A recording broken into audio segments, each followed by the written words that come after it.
Good YouTube, Quinn Wade coming to y'all with that basketball analysis instantly on analysisplayground.com, of course, on YouTube exclusively forever. All I can say right now is, man, was that Spurs game good. And they got the win again. This time it was 135 to 126. The Hawks are now 9-7 and 7-3 on the road. The Spurs go to 11-4. Impressive record for them. No Wimby. 8-2 at home, and they on a win streak. Um, the Hawks ended up winning the first quarter 34-28, but they really went downhill from there. They lost the second quarter 46-26. They got back in the game and got up the hill and won the third quarter 32-21, but they lost the fourth quarter 40-34, and the Spurs win the game by 9. Jalen Johnson did everything he could, and he really had a good game again. 38 minutes, he was 26. He had 26 points, was 10 to 15 from the field, 2 or 3 from the three-point line, 4 or 6 from the free throw line, 12 rebounds, so a double-double for him, 7 assists, 4 turnovers, and a steal, 3 personal fouls. He was a -1 in plus minus. Man, did he put in a lot of work in this game. Really did a good job attacking the basket patiently and did a good job of finding his teammates like he normally does. And he plays the same game over and over again with the defenses, and nobody has been able to really figure him out. They got some turnovers from him, but that's normal for any player in the league, especially when you're missing key players.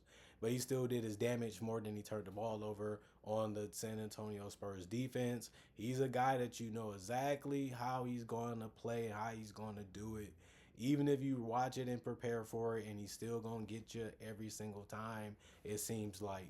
Zachary Ricochet, he played 21 minutes. He only had 2 points, but he went 1 of 10 from the field and 0 of 5 from 3. In my personal analysis, he was a big reason why they lost this game because of the missed shots and the defense. But he also had 2 rebounds, 1 assist, 1 turnover. One of his rebounds was offensive, 3 personal fouls, a +2 and plus minus. Kristaps Porzingis, 29 minutes for him, 16 points. If he wasn't hitting the 3, he was finishing it at the rim, really. He was 7 to 10 from the field, 2 or 3 from the three-point line. He only had 5 rebounds. That was a little disappointing, but he did have 1 assist and a turnover, and he did what he normally does too. He's going to shoot the 3. He's going to finish at the rim, but he's going to protect the rim time to time too, and he had 2 blocks because of that. 3 personal fouls, a -3 and plus minus. Nickeil Alexander-Walker, 34 minutes, 38 points, led the team in scoring. That was a huge eruption from him offensively. He also had game high for both teams with that 38 points. He was 13 to 17 from the field, didn't miss much, and he went 8 of 10 from 3, which was really, really helpful for keeping them in the game and getting them back in the game because he also went 4 of 4 from the free throw line. He had 4 rebounds, 5 assists, and only 2 turnovers and 3 personal fouls, but he also had the most blocks on the team with 3. He also had one of his rebounds that was offensive. He finished as a -7 and plus minus. He has been really good for them. They thought he would be a good piece. They got him in, and he has been really, really good for the Hawks from day one. Even if you count preseason, he's been really good and really strong of a performer for the Hawks, and he has really helped them with missing Trae Young. Dyson Daniels still hasn't been that great offensively this year. He had played 31 minutes. He had 8 points, 4 of 8 from the field, 0 of 2 from 3, 0 of 1 from the free throw line, 6 rebounds, 5 assists, 5 turnovers, 3 steals. One of his rebounds was offensive, 3 personal fouls, and a -2 and plus minus. Okongwu does what he does. He's either finishing at the rim because you didn't pay attention to him, or he caught you slipping, or he beat you and got the first step on you, so he finished anyway, or because he was wide open at the three-point line. He had 25 minutes played, 15 points, 6 of 11 from the field. He went 3 of 5 from 3, which is efficient. 7 rebounds, 5 assists. He only had 2 turnovers and 2 personal fouls. He was a -19 and plus minus. Mohamed Gay, 4 minutes. He didn't do much because of that, but he went 0 of 1 from the field. He didn't score any points. He had 1 personal foul and was a +5 and plus minus. Luke Kennard, 16 minutes, 10 points, 4 of 6 from the field, 2 of 3 from 3, 2 rebounds, 3 assists, 2 steals, 1 personal foul, -10, in plus minus. He did a whole lot of scoring, and the three ball was falling for him, so that's what he does. And if he doesn't have the ability to score, he's going to make the pass, and he does a good job of that. Keaton Wallace splashed 2 threes that mattered in this game. They was wide open, but he did miss 2 also, so he went 2 of 4 from 3, 2 of 5 from the field within 12 minutes, and he finished with 6 points, 2 rebounds, and a turnover with 1 personal foul. He was a -7 in plus minus, and Krejci played 30 minutes, the most off the bench. He finished with 5 points, 2 of 3 from the field, 1 of 2 from three, 1 assist, 1 steal, 4 personal fouls. He was a -3 and plus minus. The rest of the guys didn't get on the court because the coaches made that decision. 49 of 86, 57% from the field as a team. 20 of 37, 54% from three. They did go only 8 of 13 from the free throw line. That's 62%. That's not that great, but they shot the ball real well in this game. That's how they scored a lot of points. 38 of rebounds, 30 assists, 16 turnovers, 7 steals, 6 blocks, and 24 personal fouls. And the San Antonio Spurs, they also played majority of their players besides 2 people because of the coach's decision. Harrison Barnes was in that corner, sticking 2 threes. He's 2 of 8 from three, 5 of 13 from the field. In this one, 16 points in 34 minutes.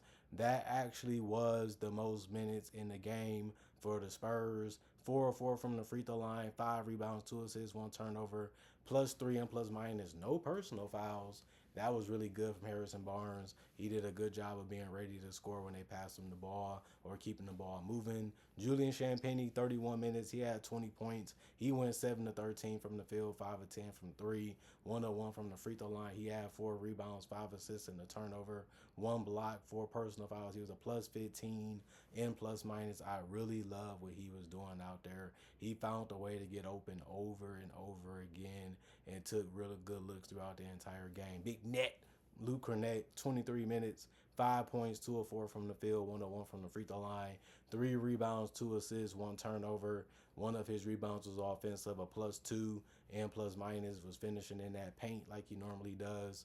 He didn't protect the paint that well, didn't get a lot of rebounds, but he did what he could in those 23 minutes. De'Aaron Fox had the most points on the San Antonio Spurs. He finished with 26, was efficient because he went 9 of 16 from the field, took the most shots on the team today for the San Antonio Spurs, and also took the most free throws where he went 6 of 10. He also didn't take that many threes, but he made them at 50%, going 2 of 4 from three. That's good. He also had 5 rebounds, 9 assists with only 2 turnovers, and 3 steals helped.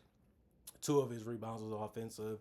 He had 4 personal fouls, but didn't foul out, so that was good. He was a -7 in plus minus. Devin Vassell was spot scoring. He ended up playing 33 minutes, finished with 15 points, a 6 of 11 from the field, 3 of 5 from three, 5 rebounds, 3 assists, 1 turnover, 1 steal, 1 block. One of his rebounds was offensive, 2 personal fouls, a +13 and plus minus. Kelly Olynyk, 13 minutes, 8 points, 2 of 4 from the field, 1 of 2 from three, 3 of 4 from the free throw line, 2 rebounds, 1 turnover, 1 steal, 1 of the rebounds was offensive, 1 personal foul, a -10 in plus minus. He did a really good job of knowing where to be at on the court and just focusing on being there and finishing when he was there. Keldon Johnson had 25 points, the most off the bench. He played 32 minutes. That was the most off the bench. Every time he thought the play was over, he found a way to get in it or be in the play. 25 points, 9 of 12 from the field, 3 of 5 from three, 4 of 5 from the free throw line. He does a good job of mixing it up from threes to driving to the basket to getting offensive rebounds. He's really, really a physical player sometimes too. He had 2 assists, 2 turnovers, a steal, 2 offensive rebounds out of the 7, 2 personal fouls, a +8 and plus minus. Jeremy Shohan, 22 minutes, 8 points. He went 3 of 10 from the field and missed every single 3 that he took, went 0 of 5, but he still went 2 of 2 from the free throw line with 5 rebounds and 5 assists. No turnovers, 1 personal foul, 1 steal, 1 block. So he still did a good job of doing other things besides score. So you're still happy with his performance. He was a 0 and plus minus. David Jones Garcia had a big game. I told people in Simberley he was going to play. He's going to be a good player for them. They have some injuries right now, and he's just another good player that they can rely on to do ball handling or scoring. 19 minutes, 12 points, 5 of 7 from the field, 1 of 1 from 3, 1 of 2 from the free throw line, 5 rebounds, 6 assists, 1 turnover, 3 steals, 1 block. One of the rebounds was offensive, 1 personal foul, a plus 25 and plus minus. Man, did he really ball out. The defense really helped him in the fourth quarter. He brought his A game in this game, and it worked out for him. And he took quality looks, too. Carter Bryant, he only played 2 minutes, so he didn't do much. 0-1 from the field, made no points. He also had 2 rebounds. All of them was offensive, no personal fouls, no turnovers. He was a -4 and plus minus. They ended up shooting 48 and 91 as a team, 53% from the field, 17 to 40, 43% from 3, 22 or 30, 73% from the free throw line. They shot 18 more free throws, 15 more free throws, 17 more free throws than the Hawks. That's a big discrepancy right there. And they shot it better percentage-wise than the Hawks on top of that. And that kind of was a big difference in winning and losing this game. Besides that, they also won the rebounds and the assist battle. 43 rebounds, 34 assists, and then 10 turnovers. They had less than the Hawks there. They also had more steals with 10 by 3, and they had 2 less blocks because they had 4. They had 6, the Hawks did. And then 15 personal fouls. They ended up having less than the Hawks because they had 15 and the Hawks had 24, which ended up helping the Spurs close this one out and get it done. And they continue to win. They continue to be fun. They continue to be exciting. They continue to be refreshing. And they give us something to see because we don't see a team that plays this way. And it's good to see it because it's winning basketball. And now they're starting to be better defensively. And wait till they get Victor back. He's one of the best players in the league, show himself. And he got a great supporting cast right now, and they all play well off of each other, and they going out there winning games. That's something that they really wasn't doing the last 2 years prior to this one. That's something that they're doing now, and they doing it even without Wemby. Other than that, don't have much to say about the Hawks. No Trae Young and stuff like that. They're missing some players. They still have a winning record. They're still, being competitive in the games that they're in. That's all you can hope for. Just go out there, be a professional, play as hard as you can, give it all you got, and live with the results. I feel like they shouldn't be ashamed of losing this game. They shouldn't be too frustrated, but things gave in. They got back in the game. They had a chance to win it. They had that opportunity. They just fell short, and they have themselves to blame. But that's the whole purpose of the game is competition. We're not going to give it to you. You got to earn it. You got to work for it. You got to strive for it. And they just didn't have enough. They just didn't give it, everything they had in some instances in this one. And the Spurs just kept coming. And even when the lead dwindled and even when they trailed by 1, the Spurs picked it back up, ramped it back up, made sure it was going the right way, and Jim was able to take it all the way back home and get the victory. Other than that, comment, like, subscribe, share it, the notification bell to get the analysis when it first come out. I also do conversation videos just like this about various NBA only topics. I also do breakdowns of real footage of legends, current legends, rookies, and also future stars. I also do mock draft and draft coverage too. Plus, I got over 4,000 videos already on my channel that you can watch right now and enjoy it. And it's all for free. And on top of that, I also try to make videos each and every day throughout the day too to give you something to watch and look forward to when it comes to basketball NBA content. Other than that, thanks for watching. Thanks for checking out the channel. Thank you for supporting the channel. Thank y'all for appreciating the content for what it is and continuing to come back. I make this content for the people that want to see it, that want to watch it. And since I have an abundance of fans, I just want to continue to show that I'm enjoying it and I love doing it. I'm glad that you guys love watching and seeing what I make for y'all as I do everything on this channel by myself. Other than that, thanks for the love. Thanks for the support. Y'all stay blessed up. Y'all stay good. I'm gone for now. Peace. And I'll see you guys hopefully later today with more analysis.